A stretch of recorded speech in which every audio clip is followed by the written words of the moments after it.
Hello everyone, আমি রঞ্জিত কুমার ঘোষ আর আপনারা দেখছেন রঞ্জিত মনিটর ইউটিউব চ্যানেল। ভিডিওটা যদি ভালো লাগে তাহলে অবশ্যই সাবস্ক্রাইব করবেন এবং বেশি বেশি শেয়ার করবেন।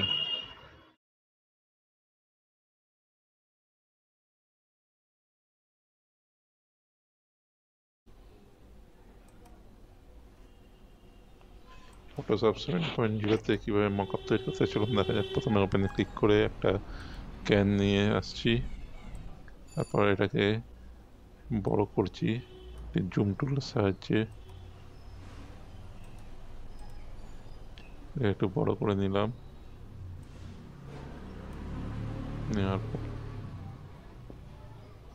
মুভ টুলে ক্লিক করলাম, করে লেয়ারে রাইট ক্লিক করে ডুপ্লিকেট লেয়ার নিয়ে নিচ্ছি। তারপর নিচের লেয়ারটাকে সিলেক্ট করে আবার একটা কোকোকলা ইমেজ নিয়ে আসছি। ওপেনে ক্লিক করলে কোকোকলার ইমেজটাকে নিয়ে আসছি।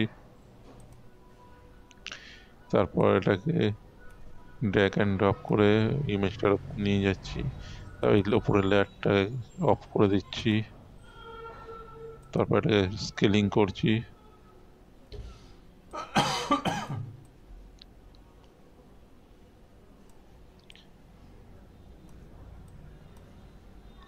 এটাকে স্কেলিং করে নিচ্ছি।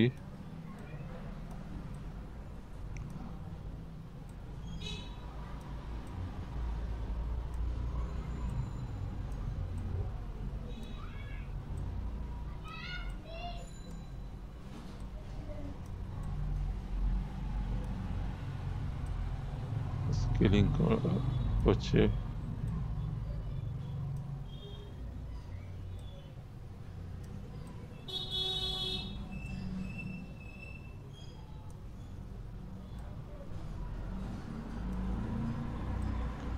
তারপর অ্যাপ্লাই ক্লিক করছি।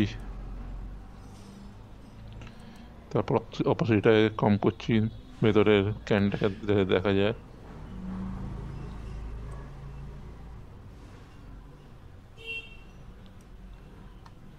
তারপর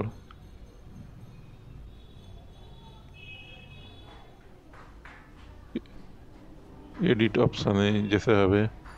এডিট অপশানে গিয়ে ট্রান্সফর্মে গিয়ে রোটেট 90 ডিগ্রি CW করলে রোটেট হয়ে যাবে। এটাকে স্কেলিং করে নিতে হবে। করার পর অ্যাপ্লাই ক্লিক করতে হবে। তারপর অপাসিটিটাকে আবার বাড়িয়ে নিচ্ছি, 100% করে নিচ্ছি। করার পর অল্ট কি চেপে দুটো লেয়ারের মিডিলে নিয়ে গিয়ে মাউস ক্লিক করলে এটা এরকম চলে আসবে। তারপর উপরের লেয়ারটাকে অন করে নিচ্ছি, নিয়ে নর্মালে গিয়ে লাইনার বার্ন এই অপশানটাকে ক্লিক করছি। তারপর মিডিল লেয়ারে গিয়ে এখানে ব্লেন্ডিং অপশানে গিয়ে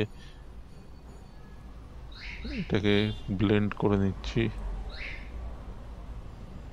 যাতে অরিজিনাল ক্যানের মতো লাগে। ওকেতে ক্লিক করে দিচ্ছি।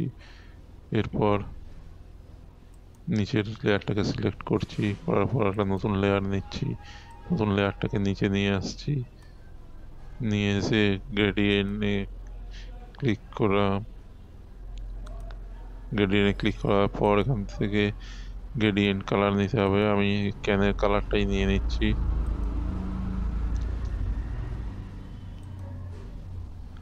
ওকেতে ক্লিক করছি, আবার ওকেতে ক্লিক করছি, এটাতে রেডিয়াল করে দিচ্ছি, এটাকে রিভার্স করে দিচ্ছি।